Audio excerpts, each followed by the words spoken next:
అపోస్తలుల కార్యములు 11వ అధ్యాయము.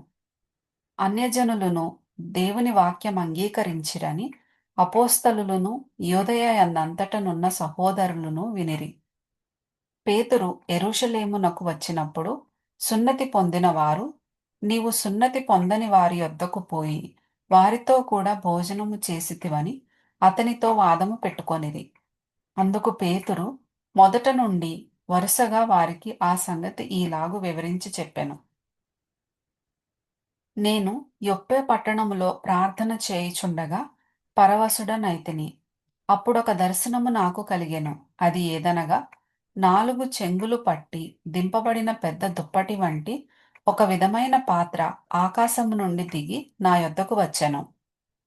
దాని వైపు నేను తేరి చూచి పరీక్షింపగా భూమియందుండు చతుష్పాద జంతువులను, అడవి మృగములను, ప్రాకెడు పురుగులను, ఆకాశ పక్షులను నాకు కనబడెను.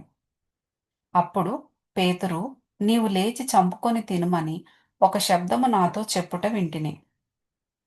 అందుకు నేను, వద్దు ప్రభువా, నిషిద్ధమైనది అపవిత్రమైనది ఏదియు నా నోట ఎన్నడునూ పడలేదని చెప్పగా, రెండవ మారు ఆ శబ్దము ఆకాశము నుండి, దేవుడు పవిత్రము చేసినవి నీవు నిషిద్ధమైనవిగా ఎంచవద్దని ఉత్తరమిచ్చెను. ఈలాగు ముమ్మారు జరిగెను. తరువాత అదంతయు ఆకాశమునకు తిరిగి తీసుకొని పోబడెను. వెంటనే కైసరయ నుండి నా యొద్దకు పంపబడిన 3 మనుష్యులు మేమున్న ఇంటి యొద్ద నిలిచి ఉండిరి. అప్పుడు ఆత్మ, నీవు భేదమేమియూ చేయక వారితో కూడా వెళ్ళుమని నాకు సెలవిచ్చెను. ఆ 6 సహోదరులు నాతో కూడా వచ్చిరి. మేము కొర్నేలి ఇంట ప్రవేశించితిమి. అప్పుడతడు, నీవు యొప్పేకు మనుషులను పంపి పేతురు అను మారుపేరు గల సీమోనును పిలిపించుము. నీవును నీ ఇంటి వారందరును ఏ మాటల వలన రక్షణ పొందుదురో ఆ మాటలు అతడు నీతో చెప్పునని తన ఇంట నిలిచి తనతో చెప్పిన ఒక దేవదూతను చూచిన సంగతి మాకు తెలిపెను. నేను మాటలాడనారంభించినప్పుడు పరిశుద్ధాత్మ మొదట మన మీదికి దిగిన ప్రకారము వారి మీదికిని దిగెను. అప్పుడు యోహాను నీళ్లతో బాప్తిస్మమిచ్చెను గాని మీరు పరిశుద్ధాత్మలో బాప్తిస్మము పొందుదురని ప్రభువు చెప్పిన మాట నేను జ్ఞాపకము చేసుకొంటిని. కాబట్టి ప్రభువైన యేసు క్రీస్తునందు విశ్వాసముంచిన మనకు అనుగ్రహించినట్టు దేవుడు వారికి కూడా సమాన వరము అనుగ్రహించి ఉండగా దేవుని అడ్డగించుటకు నేను ఏపాటి వాడనని చెప్పెను. వారు ఈ మాటలు విని మరేమీ అడ్డము చెప్పక, అట్లయితే అన్యజనులకును దేవుడు జీవార్థమైన మారు మనస్సు దయచేసి ఉన్నాడని చెప్పుకొనుచు దేవుని మహిమపరచిరి. స్తెఫను విషయంలో కలిగిన శ్రమను బట్టి చెదరిపోయిన వారు యూదులకు తప్ప మరి ఎవనికిని వాక్యము బోధింపక ఫేనికే, కుప్ర, అంతియొకయ ప్రదేశముల వరకు సంచరించిరి. కుప్రియులు కొందరును కురేనీయులు కొందరును వారిలో ఉండిరి.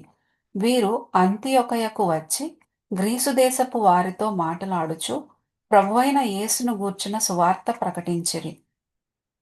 ప్రభు హస్తము వారికి తోడై ఉండెను గనుక నమ్మిన వారనేకులు ప్రభువు తట్టు తిరిగిరి.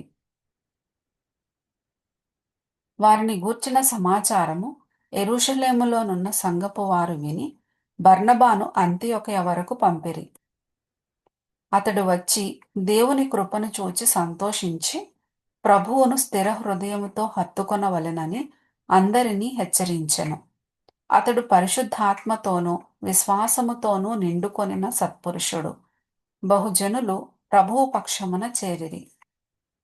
అంతట అతడు సౌలును వెదకుటకు తార్సునకు వెళ్లి అతనిని కనుగొని అంతియొకయకు తోడుకొని వచ్చెను. వారు కలిసి 1 సంవత్సరమంతయు సంఘములో ఉండి బహుజనములకు వాక్యమును బోధించిరి. మొట్టమొదట అంతియొకయలో శిష్యులు క్రైస్తవులనబడిరి. ఆ దినముల యందు ప్రవక్తలు యెరూషలేము నుండి అంతియొకయకు వచ్చిరి.